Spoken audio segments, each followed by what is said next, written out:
Shabbat Shalom, habla Manuel Domínguez, gracias por ver mi canal. El día de hoy hablaremos de Parashat Vaishlach, porción número 8 de la Torá, que nos corresponde del libro de Bereshit, de Génesis capítulo 32:4 hasta el Génesis 36:43. Y esta porción está muy nutrida, tiene muchas historias, tiene muchos temas dogmáticos que al final van a terminar siendo estamentos de las comunidades, de cómo es el comportamiento aún en su alimentación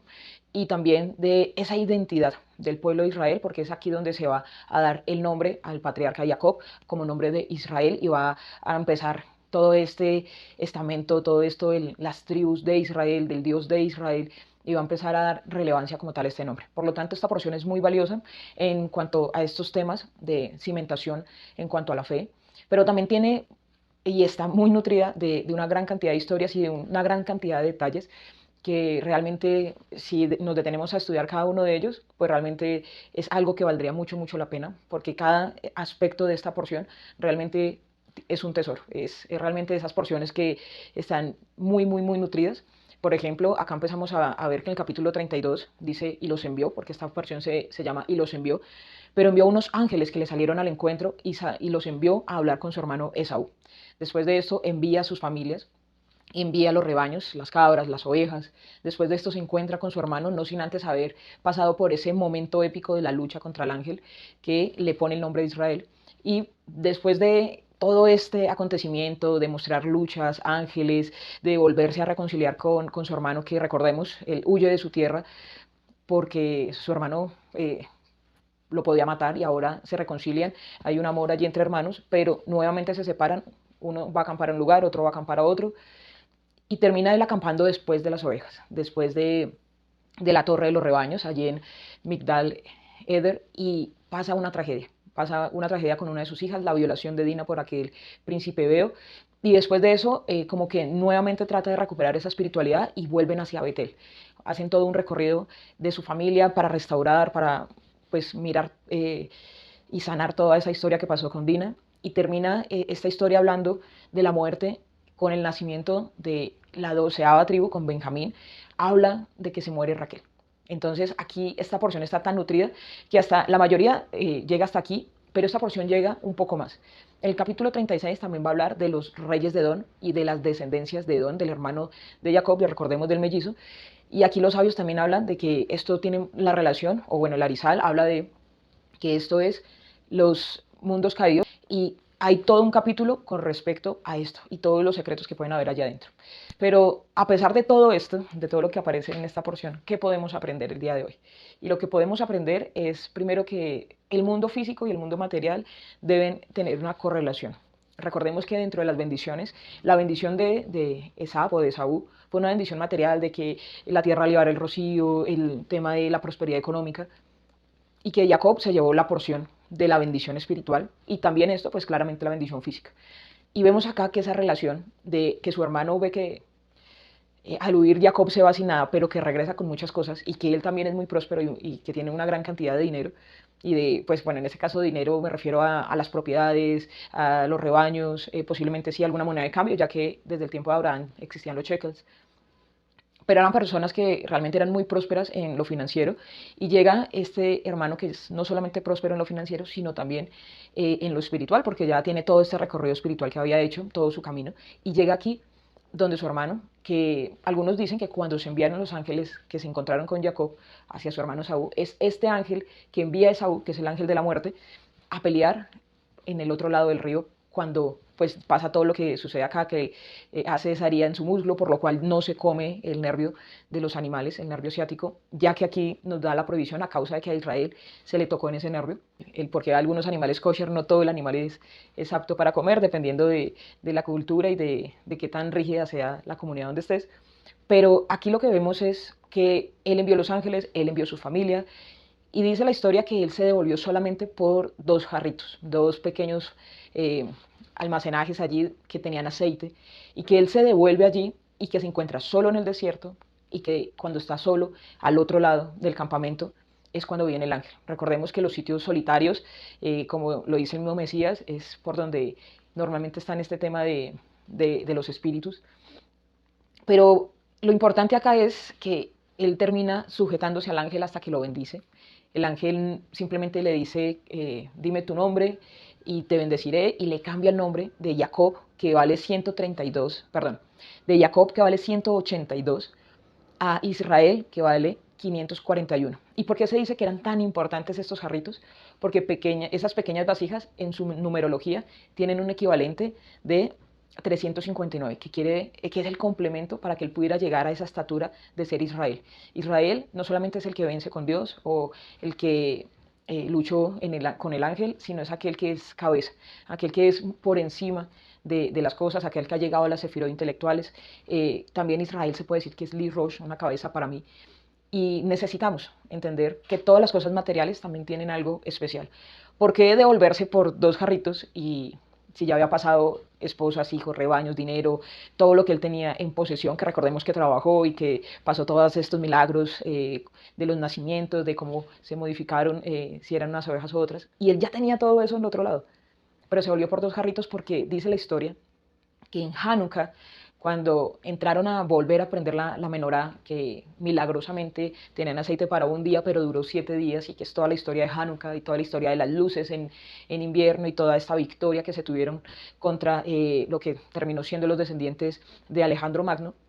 son precisamente estos jarritos que tenían el aceite. Y estos jarritos eran tan importantes para Jacob que se devolvió únicamente a recoger esto. Y a causa de estos jarritos es que hicieron que el nombre de Jacob cambiara hacia Israel. Esto quiere decir que tenemos que tener mucho cuidado con las cosas que tenemos, con los implementos, con las cosas que tenemos en casa, porque lo material también tiene que servirnos para cosas espirituales. Vemos acá que le dice a su hermano también que él tiene todo,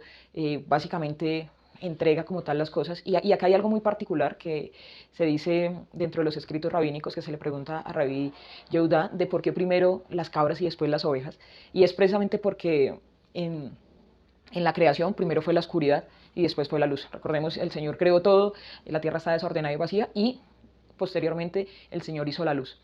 Y es porque de lo negativo debemos convertirlo en positivo, de las cosas que posiblemente antes era la huida, ahora va a ser la reconciliación, de modificar las cosas hacia lo bueno. Y también por eso al final de esta porción, como en un sándwich dentro de las historias, va a hablar de los reyes de Edom, que son los mundos caídos, que son ese Olam Hatohu, que son esos mundos del caos, porque recordemos que esta no fue la única creación, sino que aquí nombra a 8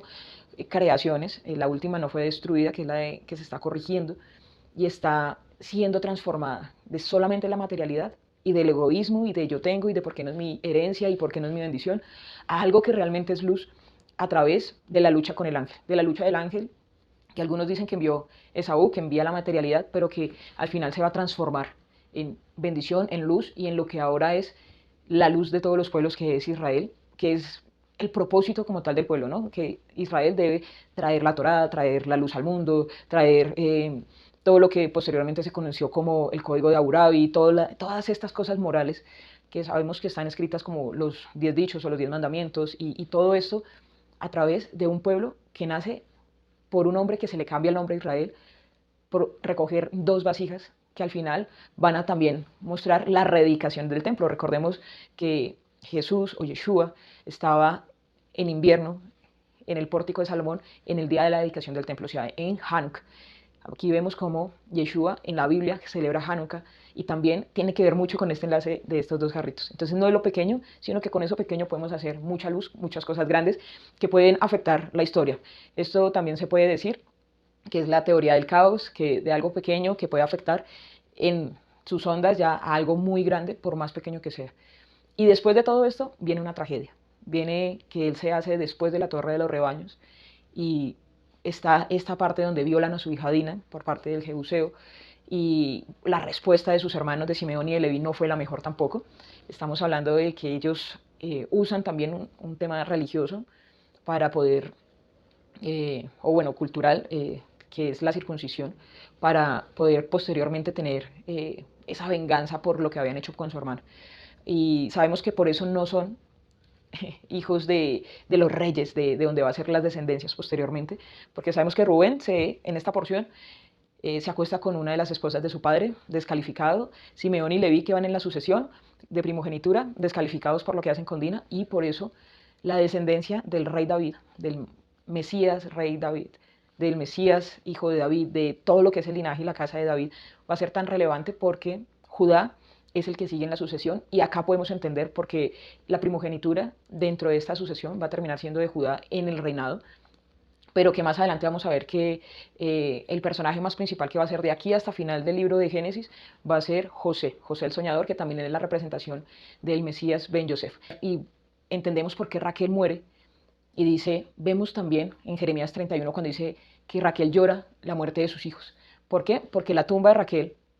que queda en esta zona, es por donde al final, después de que los asirios destruyen el reino del norte y que vienen los babilonios por el reino del sur, es por donde sacan a los hijos, es por donde Raquel llora a sus hijos. Pero este enlace no podría ser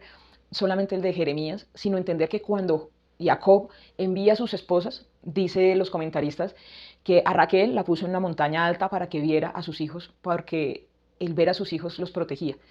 Y los protegió en su momento, pero la tragedia de Dina fue algo que realmente conmocionó todo lo que es estos aspectos, y que la Biblia pues tampoco esconde esas pasiones, ¿no? Esas pasiones humanas, y aunque tenemos una relación con Dios, también entendemos que los seres humanos tenemos reacciones que no son recompensadas por Dios, claramente, pero que no son ocultas. Más adelante se va a nombrar cosas como que Judá contrata a una prostituta, que hace todo un tema de intercambio allí por su bastón. Esas son cosas que vamos a ver en otras porciones, pero la Biblia no esconde lo que sucede con a nosotros como seres humanos, pero sí muestra cómo vamos evolucionando a ser cada día mejores, a traer mucha más luz. A partir de ese pequeño punto de oscuridad, cómo la luz puede crecer. Y aquí vemos aún en el nombre de Benjamín, que termina siendo un nombre de tristeza, un nombre de dolor, a un nombre de algo muy bello, del hijo de la promesa, del hijo que realmente trae alegría. Y es transformar, nuevamente, transformar de lo negativo hacia lo positivo. Esta porción yo la llamaría no "y él envió", sino "y se hizo la luz", porque en esta porción vemos que de la oscuridad nace la luz, de las oportunidades de reconciliación se crece, y eso es lo que espero que cada uno de nosotros tenga, que sin importar en qué parte estemos, en qué parte de nuestro recorrido estemos, siempre intentemos ir hacia arriba, siempre intentemos ir hacia la luz, siempre intentemos ir hacia una mejor sociedad, a ser mejores personas, a ser realmente personas adheridas al Creador, y que con todas las cosas que tenemos en lo material también podamos ser personas espirituales. Shabbat Shalom a todos, un abrazo.